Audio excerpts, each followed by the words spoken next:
Hey everyone, it is Mary Hyatt and welcome to the Mary Hyatt Show. I am super excited for today's episode and I want to just make sure that we are on live in YouTube land to make sure we are broadcasting the way that we need to. So I always check my phone to make sure that this is coming up for us live, which means yes, we are. Awesome. Guys, welcome to the show today.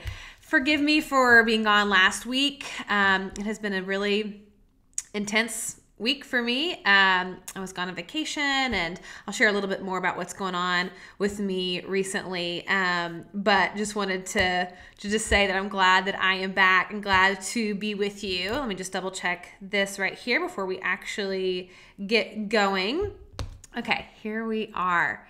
Okay, so let's start the show. Let's get into it because I cannot wait to dive into today's topic with you and to share a couple little fun things that I am doing with you. So without further ado, let's get started with the show.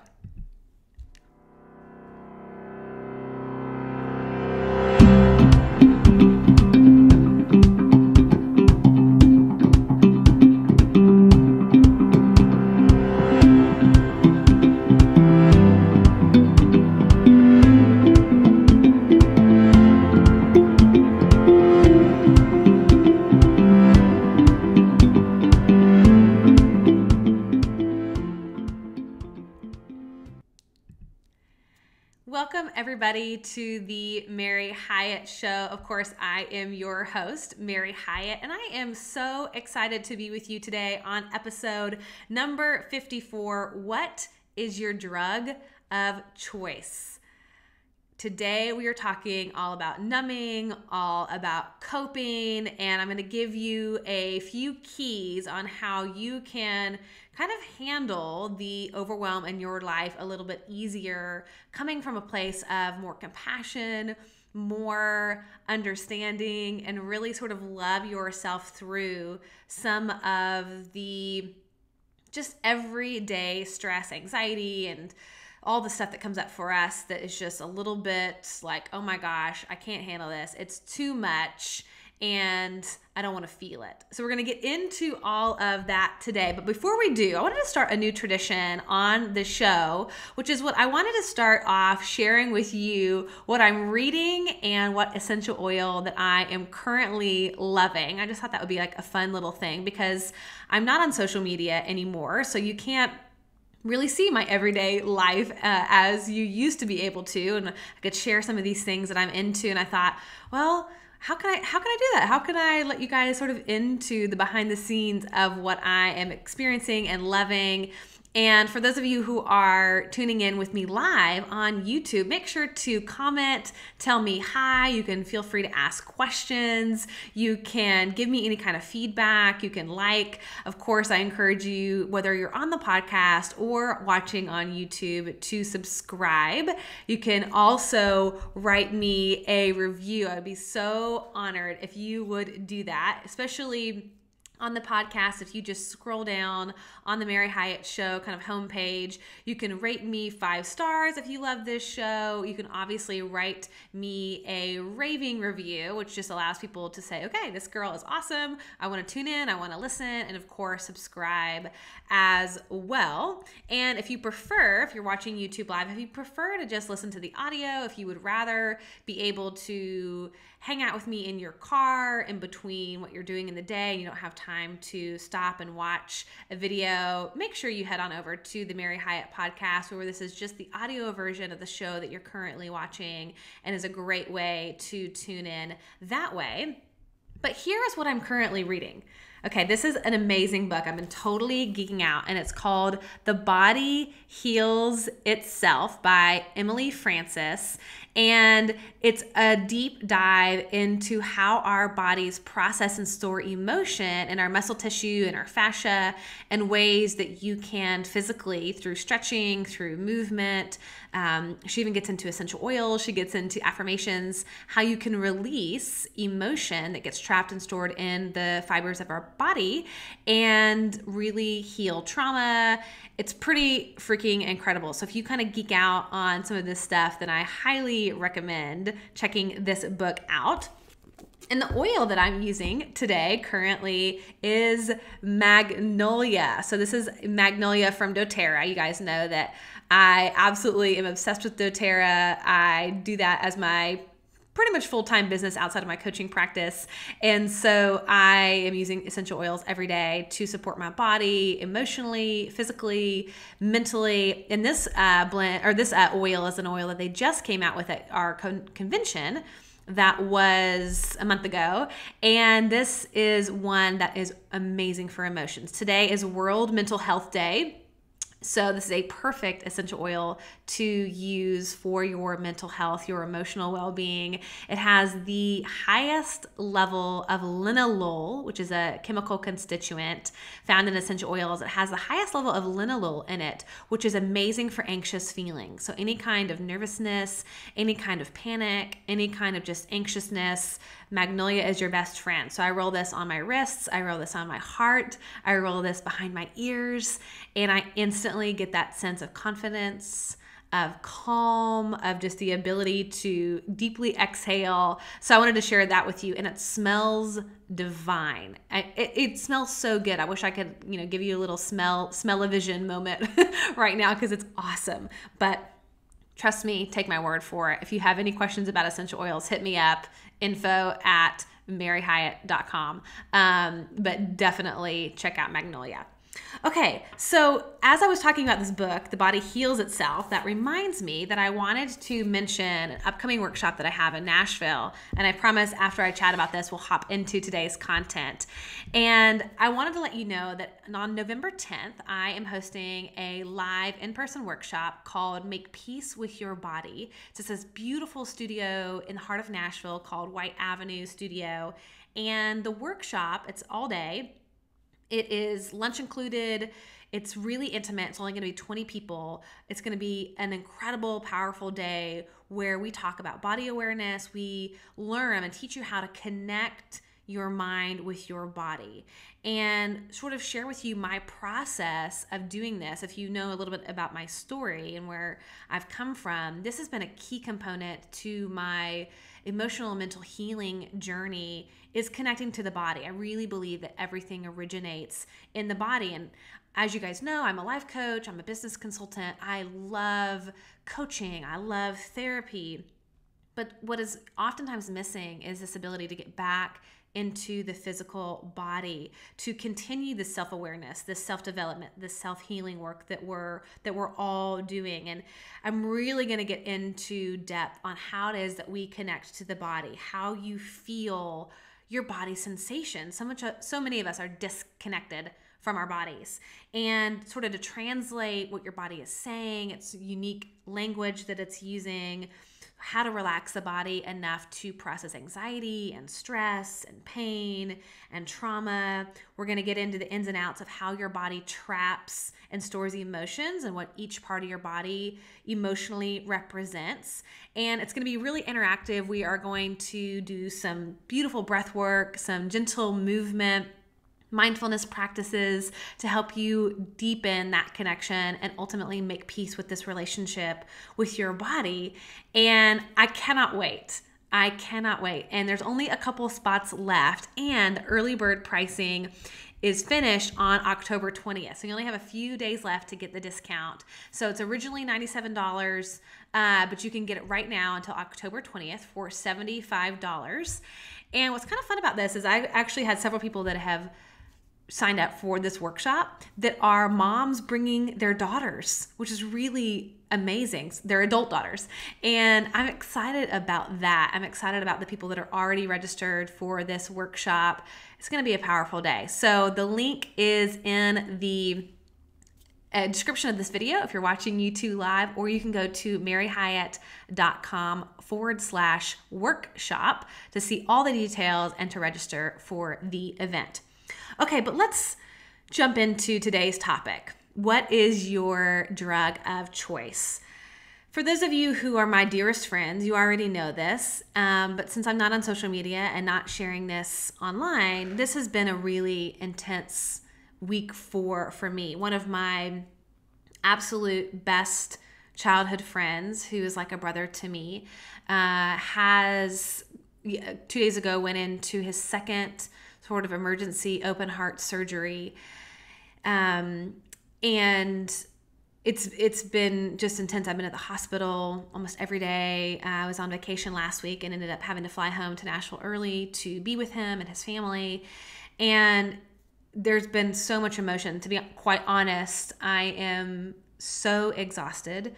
I have cried to the point where my nose is starting to peel underneath my nose because I've just been using Kleenex so much. And it's just been a really emotional roller coaster and very scary, very risky procedures. And thankfully he has survived the surgery and he is on a very long road of recovery. But he has survived, which is just a miracle, and just thanking God for all of that, and just the ability of all of the prayer that has gone into all of this. It's just been really amazing to see the kind of community that comes along sometimes with crisis. And it got me thinking about how we cope and how we handle really challenging situations.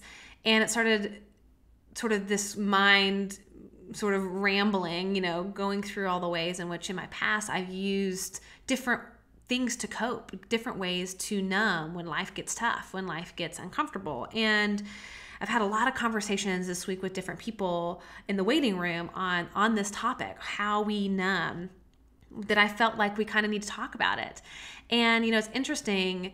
There's different times where we numb. Obviously, in this case, when there's a crisis, when things are really intense, when it's, life or death, literally, we cope. But for most of us in our everyday lives, we are coping every single day just for sort of the regular things that go on, just the natural overwhelm that happens within our everyday lives. And obviously, one of my desires is for you to live fully alive, to really be able to embrace all of life, to be present for all of it. And I believe ultimately that it is impossible to live a full life, a life where you are fully awake, where you are sort of tuned in, tapped in, online, when you are in patterns of numbing. And so let's talk about numbing and sort of define what it is when I'm talking about it. So numbing is what we do when we can't face or process the emotions that we're feeling and we need to bury them. And then sort of what we do is we consciously or we unconsciously use a buffer to ignore or to avoid processing those emotions and sort of deaden the pain of our current uncomfortable emotion. So when we get triggered, we simply don't want to feel the discomfort of our experience, or maybe something is awkward, or we don't know how to actually process something, or we get triggered into feeling small or feeling inadequate or feeling like a failure, or we have a bad memory that comes up and triggers us, or when we feel lonely, or when we feel like, God, I just simply want more out of my life, or when we get hurt, or when we're sad, or when we're frustrated or stressed or overwhelmed. I mean, is this starting to sound a little bit familiar? Like, oh, thank you. That is my everyday life. Great. Yeah, right? I mean, this is what we experience day to day, because the reality is 50% of the time we are going to be experiencing uncomfortable emotion or unpleasant emotions. That's life, ultimately. And instead of seeing those uncomfortable emotions that are arising or sort of getting triggered as an invitation to dive deeper, to receive more healing, or inviting us to release, some old shit, old resentment, old patterns, or old wounding, or inviting us to forgive, we're like, okay, no, I don't want to feel any of that. I simply don't want to feel any of that. And we prefer to feel only our good emotions, only those pleasurable emotions. And so we numb, we buffer, we put something in between us and that uncomfortable emotion. Our authentic present moment in exchange for some kind of a quick dopamine hit that gives us that pleasure. That's what we're sort of trading off. And even though this is a false sense of pleasure, that dopamine hit, it feels the same. It sort of gives us the ability to say, okay, like it's all going to be okay. And I kind of want to take a look and let's get honest here with ourselves for a second, because we all do this. Every single one of us numbs. There's not a human being on this planet that isn't numbing and coping in some way from something. So let's get a little bit curious. And this is like, okay, what is your drug of choice? What do you actually do? Is it being crazy busy? Is it eating when you're not hungry, emotionally eating? Is it sleeping when you aren't tired? Is it that addiction and that just constant scrolling on social media? Is it Netflix binging? Is it shopping or perusing shopping sites? Is it drinking? Is it taking pills, even, just numbing out with some Benadryl or numbing out with some Xanax or whatever? Is it sex? Is it porn? Is it fantasizing? What is your drug of choice? And just to be clear, I think this is really important to say, because I think a lot of us grew up in legalistic environments. None of these things are the enemy. Okay, let's just pause and slow down. None of these things are the enemy. A drink, a delicious meal, watching one of your favorite shows. I'm not coming in and saying like what you're doing is bad. And I'm not saying that you shouldn't do any of this or you have to stop doing this and you can never, experience a drink again or a delicious meal or one of your favorite shows. That's not what I'm talking about. We're not talking about, these things that you do on occasion or that you simply are doing for the sake of pleasure. You're not doing anything bad. It's just that when we use these things as in excess to numb out, to check out, to stuff down our emotions, that's what we want to get curious about. That is what we want to gently become more aware of, to look at. And even those things that we do, and this is just kind of common modern vernacular, language, is to say, okay, any of those things that we take the edge off with, okay, I gotta just take my edge off, gotta take the edge off, can be used as numbing if we are trying to cover up the stress from our day or avoid conversations with our kids or avoid having sex with our husband. When we start using those things as avoidance, that's when it becomes detrimental for us living a life that is fully alive. I mean, my question always is like, when you slow down and you really think about it, does that glass of wine or do those, 5 cookies really make us feel better in the long run? Does it really deeply make us happy? There's nothing wrong with a glass of wine. There's nothing wrong with a cookie. I love both. I eat both. I drink both. But am I using that to try to simulate happiness when I feel like my life is unmanageable? Am I numbing? Am I covering up? Am I masking? Am I coping? Like, for example, think about this. This is really common amongst women, I think, especially working women or mothers. Hell, like literally just women, okay? Just anybody. 5 o'clock rolls around, you grab the bottle of wine to sort of signal to your mind, okay, it's time to shut off, it's time to check out, it's been a really long, hard day, like we're done here. Which of course, if you think about it, when you're doing it on the reg, isn't actually processing any of your emotions from the actual day. Like let's say you have a really overwhelming day, but your signal is, okay, let me get this glass of wine to take the edge off or to unwind. You're not feeling whatever you're feeling in the moment. You're not actually processing what's happening. And it's sort of like, okay, let's buffer as quick as we can so that we don't have to admit what it is that we're actually feeling. We're using that. We're buffering from something, from some emotion. This just happened for me as all this stuff has been going down with my sweet friend. I've had some really intense emotions come up, obviously, one of which is anger. And anger is an emotion that I'm not super comfortable with. It's one that I have really actually been working a lot with to feel more comfortable feeling.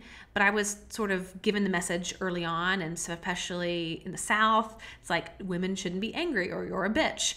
And so anger is one of those emotions that feels scary for me to express or to feel. It's sort of like I have a lot of shame around anger.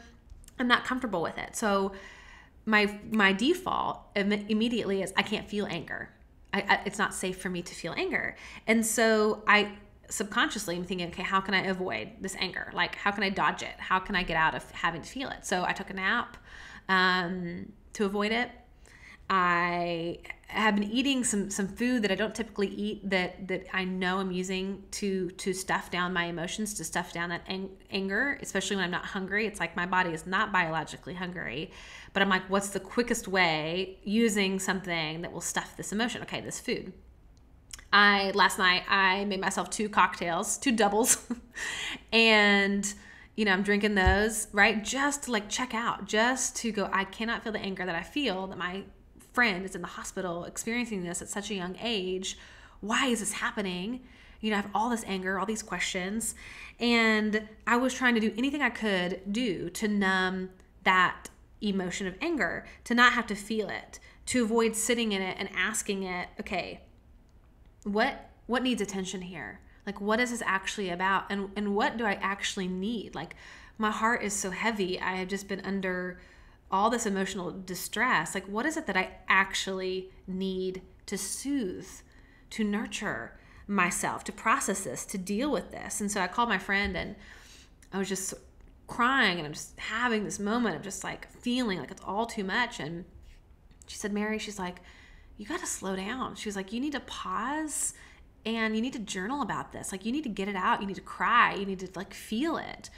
And I was sort of in this avoidance mode. And so I was like kicking and screaming. I knew she was right. I knew she was totally right. I was like, okay, fine. I will pause what I'm doing. And so I drew myself a bath last night, and I got my Epsom salts, and I put all my essential oils in the bath. And I actually took the time to slow down, to feel it, to cry, to experience that anger, give myself permission to go through it, so that I'm not just stuffing it, so that it doesn't just come back up again and again and again, because I'm not dealing with it. And the reality is that's what I really needed. Like, that's what I was needing and asking for, was to soothe, to be in the water, which is like so healing on so many levels, and to really like soothe myself in that moment after this week, and to feel it so that I didn't have to experience the long-term intensity of it by that avoidance. And so it was really beautiful. And so, for you though, if it, which is the everyday sort of life stuff that's happening, and you're going, listen, I'm not an addict, I'm not in crisis. Like, so what if I have a glass of wine every night? No big deal. This is just what we do. I just want to sort of invite you into looking at this in a new way, because I really believe that numbing robs us of the ability to live our lives fully, like online, like to its full capacity. Living a life where we are constantly coping, to me, is sort of a cry for help. It is a prison. It's not real. It's not authentic. It's not vulnerable. It's essentially one big fat lie, pretending that we're all okay and that we can handle it, but it's fake pleasure. It's fake pleasure. It's fake pleasure. Sure, it feels good in the moment, but it's just really, at the end of the day, an illusion of happiness, but it's not real happiness. Like, that glass of wine isn't real happiness. We feel things from it, right? It gives us that hit. It allows us to have a break, but it's not real happiness, because there's still this undercurrent of all the stress, all this anxiety, all these emotions we're unwilling to feel and that we're afraid of. And so when we don't want to feel vulnerable, we numb. And it just ends up being this masquerade of happiness. And if you strip away all the alcohol, all the porn, all the shopping, all the overworking, all the social media, what is it that you really need? Like, what's coming up for you? What's happening in your life? What are you really feeling right now?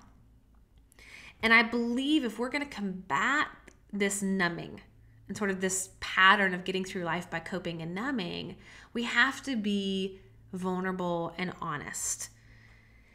And what happens oftentimes instead of that, right, we're numbing from feeling inadequate, feeling lonely, feeling disconnected, feeling less than, feeling overwhelmed, feeling lonely, feeling anxious. I'm curious for you guys, and comment, like, what is it for you? Kay, you said that you don't allow yourself to cry. I do not let anger control me so I don't get mad, right? So like, when we aren't feeling our emotions, I went like 6 or 7 years without crying. So I can so relate to that, where I just completely shut down, and I was using food at the time to completely numb. You also said that you keep yourself really busy. Totally. Like, we use all these distractions because we're so terrified of feeling what we're feeling. And then it gets tricky because we feel like we shouldn't feel these negative emotions, quote unquote. We're kind of under this belief that we should be happy all the time. And when we feel anything negative, we sort of start to panic that something must be wrong with us, that we start attaching shame on those emotions, and it makes us sort of feel like an extra loser. It sort of piles it on. And when we're feeling fearful, when we're feeling out of control, incapable of managing our demanding lives, the anxiety is compounded, right? Because it feels unbearable, because we just think to ourselves, God, if I was smarter, if I was prettier, if I was thinner, if I was better, I'd be able to handle everything. And we will oftentimes do anything else that we can to not have to feel that sense of something's wrong with me. I'm not enough. I'm broken. I need fixing. I don't have what it takes. I can't handle this. What am I going to do? I'm going to break. I'm going to lose it. And numbing is sort of our way out of this. It's our coping mechanism.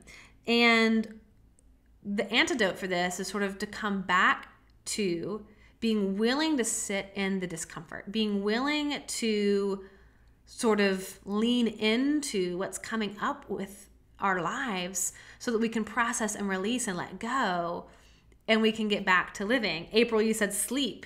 Yeah, so that's your drug of choice, sleep, totally. I used to nap all the time. Now, I love a good nap. I nap often. Again, none of these things are bad in and of themselves, right? We need to take naps. We need to rest.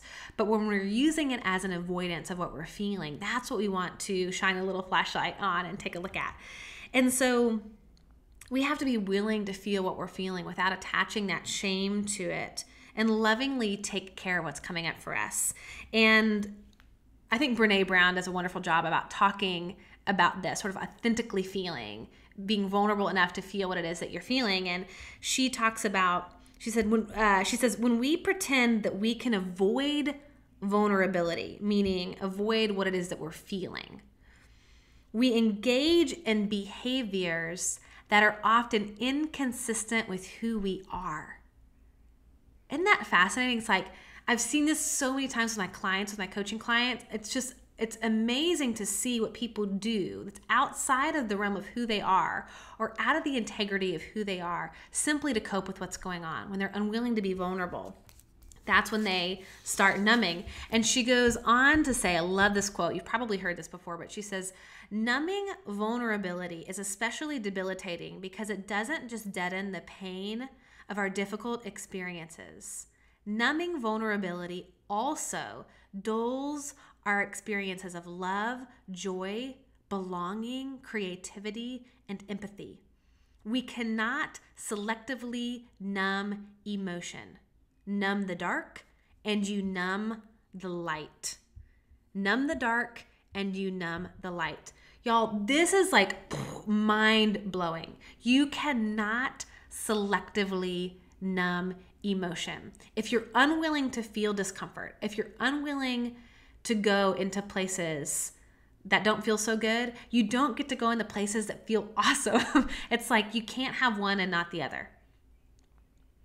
If you experience all of the junk, my friend would say the shit with the champagne, that gives you the opportunity to feel the joy, the love, the belonging, the happiness. But when you knock out one, you knock out the other. That's what we're talking about. To live fully alive, to be fully human, You are going to feel discomfort probably about 50% of the time. Learning to speak the emotions that we have helps it unlock the power that it has over us. Just naming it, naming our emotion is powerful. Shame derives its power from being unspeakable. The things we push down below the surface, the things we try to stuff, that's when it has power over us. When we don't speak it, when we avoid it, when we numb, when we try to cover it up, that's when it controls us. That's when it feels like a prison.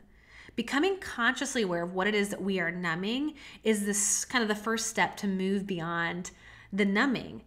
When we can be honest with what we feel, when we're willing to sit with it, and then loving ourselves enough to offer compassion towards those feelings, it gives us that permission to be human, to unlock the power, to be fully alive, and not to have a life that we feel like we're constantly having to recover and numb from. And you guys are saying, oh my gosh, so true, spot on with what I feel, right? Like, you're not alone in this, A. I love this when we have topics where you go, oh my God, am I the only one that is experiencing this? And then all of a sudden you go, okay, cool, this is universal. Great. Let's, we can deal with that now. We all numb. And now is the invitation to get curious. What is it? Why do we numb? What's coming up? How do I numb? So I want to give you practical steps, 4 keys to combat numbing. Because the more aware we are, the more conscious we are of this process, why we numb, how we numb, it invites us to receive it, to process it consciously in a different and new way, where we have control and power over our lives versus all this stuff having control and power over us. So the first key to combat numbing is to understand your default. What does numbing look like for you? So again, throw it up in the comments for those of you who are watching on YouTube live. And if you're listening to the podcast, sorry, you can't comment on this, but think about this for your own inquiry. What does numbing look like for you? What are your go-tos?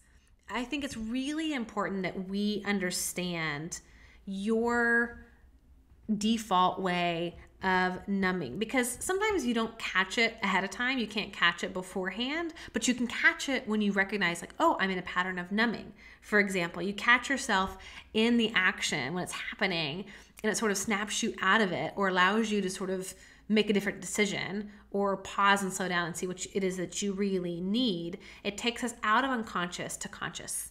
It's giving you a new level of awareness on your behavior, on what it is that you're doing. So what's your default? Understand your default will give you insight when you start seeing, oh my gosh, I'm doing my default thing. Whoa, wait a second, what's going on here, right? Like, could it be possible that I'm numbing right now? For example, it's like, oh, I must feel really triggered right now because all I want to do is drink that entire bottle of wine.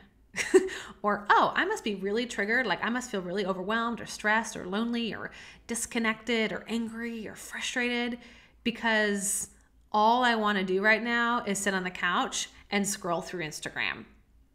Okay, what's going on? What's coming up? It's like when you kind of identify your default ways, then it allows you to catch it and then create some more inquiry on what's coming up for you. Kylie, you said video games for sure. Yeah, so when you find yourself in that loop of playing video games or binge watching Netflix, and again, none of these things are bad or the enemy in and of themselves, but when you kind of catch yourself in that coping, in that numbing, because you're aware now of what it is that you do, it's like, whoo, okay, what's going on? Like, what's actually below the surface here? Because it's not, when I'm in a state of health, when I feel awesome, when I'm thriving, when I'm feeling at my tip-top best emotionally and mentally, I'm not just scrolling through Instagram. I'm not needing that fourth martini. I am, not checking out porn. I am not in that loop of video games. It's like when I'm thriving at my best, I'm not needing to cope. So let's check in. So the first key is to understand your default. Now, the second key is to be honest. I love this one. I give you permission to speak about what is really happening in the moment. I give you permission to be honest. So many of us, I think for women in particular, we have a really hard time being honest with what we are feeling. So I give you permission. You can say to your husband, to your spouse, to your mom, to your dad, to your friends, well, Mary gave me permission to be honest. I am feeling. Like if you were to say to yourself, if I let myself admit it, if I gave myself permission to feel, I feel ... Be honest. What are you feeling? Like when you get to the end of the day, and it's not always negative. Sometimes we're feeling really lovely, wonderful things. But when we're feeling something, be honest about what you're feeling, even if it's just to yourself, even if it's in your journal, in your diary, on a piece of paper, mentally, speaking it out loud by yourself in your car. Like, I feel angry, or I feel really sad, or I feel so freaking overwhelmed right now. Just saying it takes away some of that power. Now, this isn't a time where we're like going into deep inquiry as to why we're feeling that way. We're just feeling it. We're just naming it. We're just saying it. We're getting curious. We're naming the discomfort. Naming it takes away the power. When it stays hidden, when it stays in the dark, when it stays buried, that's when it has power. So the second key is to be honest. All right, so the third key to combating this numbing is to feel it. What does shame, what does anger, what does guilt, what does fear feel like in the body? I do this with my clients all the time. We'll kind of do a moment of mindfulness at the beginning of our coaching session. And I'll say, okay, well, what's the top emotion that you're feeling right now? What are you feeling? And they say anger. I say, okay, great. Where do you feel that in your body? Do you feel it in your heart? Do you feel it in your stomach? Do you feel it in your jaw? Do you feel it in your head? Do you feel it in your neck? Where are you feeling that anger? Feel it in your body. Start seeing how your body is processing this, because this is really helpful. You'll start to kind of see your triggers even before you can consciously process cognitively what's happening. You're going to feel it in your body first. That's what this workshop is all about that I'm doing on November 10th. We're getting into body awareness, learning how to feel those sensations within your body, learning where emotions are trapped inside of your body. Do you feel sick to your stomach? Does your chest feel tight? Do you feel hot? Feel it. This is where you create a lot of new awareness within your body. You sit with it. You feel it. Tara Barack, who is one of my favorite authors and podcasters, she says, inquiry in feelings is dropping below the self-judgments to ask what wants to be accepted and what needs my attention. What do I need to feel and tap back into the body? What wants to be accepted? What needs my attention? Tapping into the body is sort of a process of slowing down to say, all right, I'm feeling this anger. Where am I feeling? What is asking for my highest attention right now? It's processing what you're experiencing in the here and now, right now, present moment. So for all of you who are listening in your car or doing the dishes currently, or if you're watching right now on YouTube live, take a minute and just feel your body. And close your eyes if you want. If you're driving, please don't close your eyes.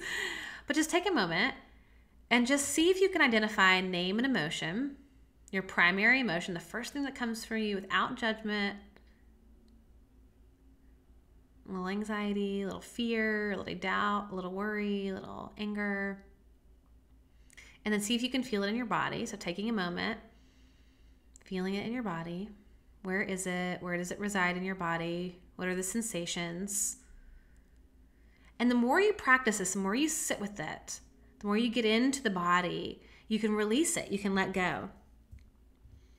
And if you want to learn more about this, I talk about feelings, like how to feel your feelings, in episode number 31 on the podcast. So if you go to the Mary Hyatt Show on the actual podcast, you go to episode number 31, you can learn how to feel your feelings. So I'm not going to get into all of that today, but I have covered that before. So I encourage you to go check out that past episode. But let's take a look at that. Feel it. That is the fourth key. You got to feel it. If you feel it, you don't have to numb from it. If you feel it, you don't have to cover it up. If you feel it, you don't have to cope. That's key. The fourth key is to ask yourself, what do I really need? This is where we get to practice loving compassion.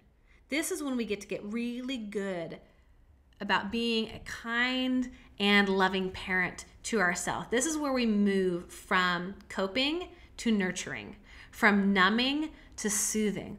It's like if you're experiencing overwhelm or stress, all the things, this is when we just slow down and say, baby, like, what do you need?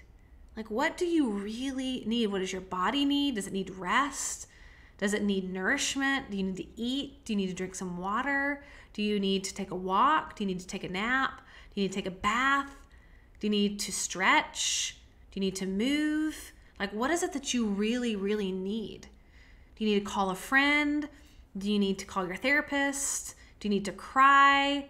Do you need to book a healing session with a healer? Do you need to journal? What is it that you really need?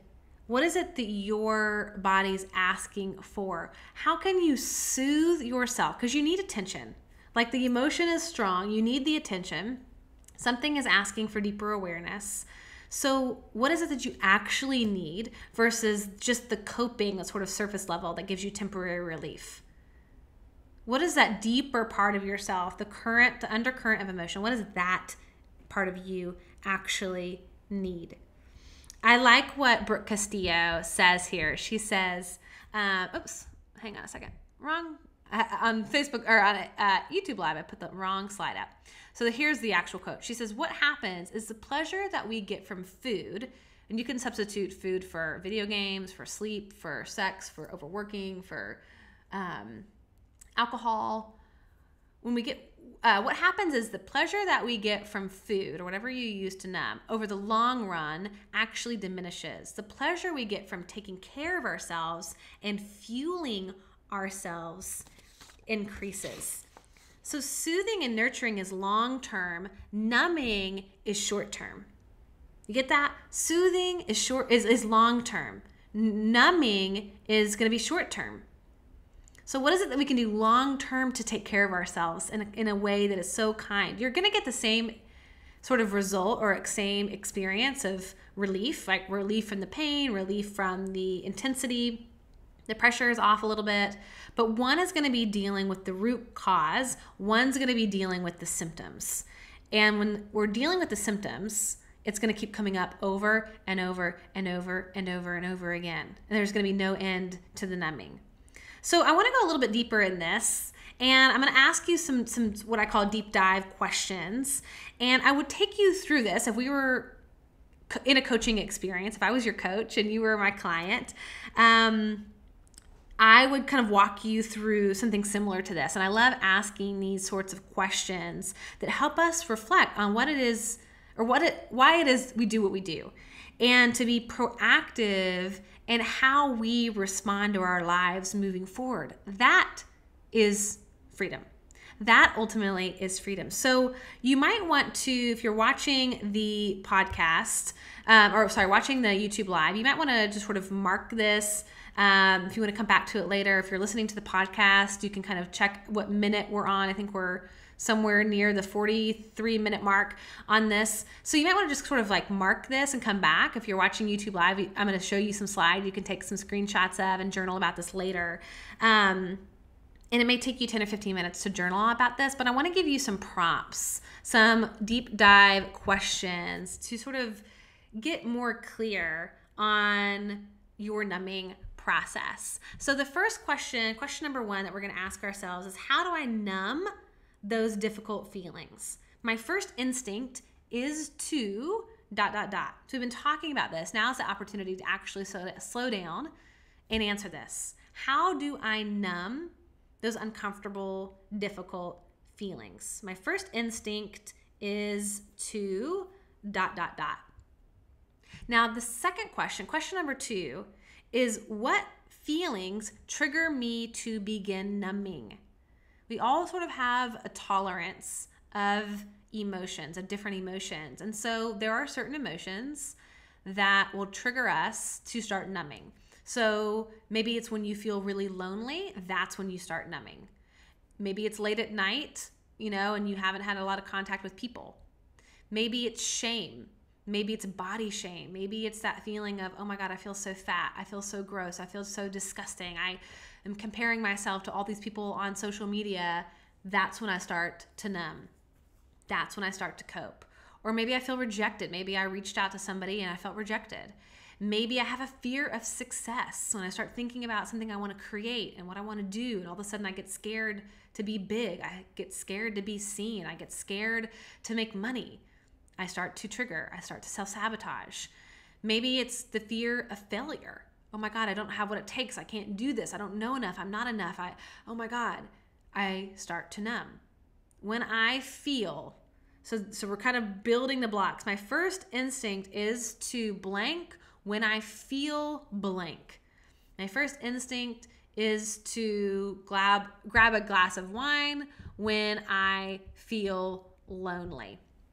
So we're sort of building on this. Now, the third sort of deep dive question is, what does numbing cost me?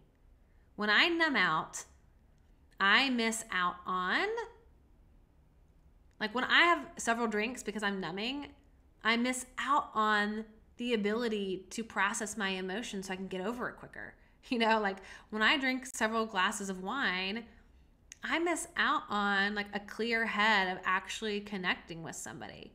When I check out with video games or Netflix or whatever, I miss out on the weather because I'm stuck inside, and I miss out on the fact that the leaves are changing and there's a cool breeze outside, and feel the change of the seasons. I miss out on sitting on my porch and experiencing life and seeing the birds and seeing the sky. I miss the present moment. I miss my life. Like, what is it that I miss out on? So what is it costing you? And then the fourth question is, what is a healthy way to cope instead when I feel triggered? What am I going to do to soothe myself instead? So when I feel the instinct to drink a full bottle of wine, I am now going to choose to take a bath instead because it gives me what I'm really craving. So I'm going to break this down. We're going to kind of like say it in real terms. So we're looking at, how do I numb those difficult feelings? What feelings trigger me to begin numbing? What does numbing cost me? And what is a healthy way to cope when I feel triggered? So it kind of sounds something like this as you're journaling this out. When I'm feeling lonely, I will choose, I will not choose to call a friend instead of watching more Netflix shows because it helps to remind me that I am loved and cared for and that connection is right around the corner. I think I actually said that a little bit wrong. So let me just slow down to make sure I'm saying this right. So when I am feeling lonely, I would choose to call a friend instead of watching more Netflix because it reminds me that I am loved, that I am cared for, and that connection is right around the corner. So you're basically identifying when I'm feeling whatever's triggering me, I'm going to choose to soothe instead of numb because it gives me what I really want. That's the power of being conscious about this. It's all about the motivations of why you are doing something. You can eat a piece of chocolate as sort of a sensual experience of sweetness, or you can devour an entire bar without even tasting it to frantically, numb yourself from an uncomfortable feeling. The chocolate bar is not the enemy. What are your intentions behind your actions? Is it for true enjoyment or experience or pleasure? Or is it to numb, to hide, to cope, to check out? Is it nourishing your soul or depleting you? That's the inquiry. It allows us to be more conscious, more compassionate, more present for our lives, and invites us to live a life that we're not constantly having to escape from. That is the gift of combating this numbing behavior, to be present for our real life, even when it's hard, even when it's painful, even when it's devastating. We get to show up for our life without avoiding it. It takes gentleness, it takes patience, it takes empathy, but it's so worth it. It is so worth it because it makes those sweet moments so much sweeter at the end of the day. I mean, it's just like, okay, I hear you. I see you. I feel you. And we're not trying to silence ourselves. We're not trying to quiet ourselves. We actually give our inside of ourself, the permission to actually feel what we're feeling. We're saying to ourselves in a way like, I hear you. I see you. I really hear you. And it's okay. We're going to get through this. We're going to process this. We're going to deal with this together. What do you need? You know, it's like being that good parent to yourself. What is it that you need? What can I give you? That is to me, the kindest thing that we can do for ourselves. So I encourage you to find ways to soothe and comfort yourself when it feels overwhelming and stressful and you get triggered emotionally, in a way that's giving back to you versus just avoiding and stuffing it where it's going to come back later. So I hope you enjoyed today's show, and I want to make sure that you know, so next week, I'm super excited. I have a very special guest on next week's show. Her name is Tracy Brown. She is a somatic nutrition therapist and dietitian, and she practices attuned eating and really helps people connect with their bodies in a way that allows them to eat from a place of awareness, from attunement, and we're going to get into a lot. I had a kind of pre-call with her today. I'm super excited about this.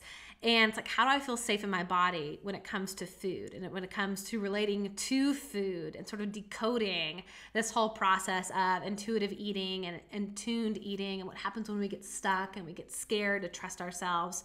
We're going to get into all of that next week. But here's the caveat. It's not going to be live. So for those of you that are tuning in to YouTube Live, I'm going to just upload it as a regular video next week at 1 o'clock Central on Wednesday next week. So I won't be on with you live, but the episode will be online. So you can still mark your calendar. You can still save the date to watch it because it will be up for your viewing pleasure. And it will also be up on the podcast as well. So just know that it won't be technically live, but it will be a phenomenal interview that you truly do not want to miss. So guys, thank you so much for being on the show today. I'm excited to see several of you in Nashville for the workshop on making peace with your body. Again, you can go to maryhyatt.com/workshop to see all the details on that workshop.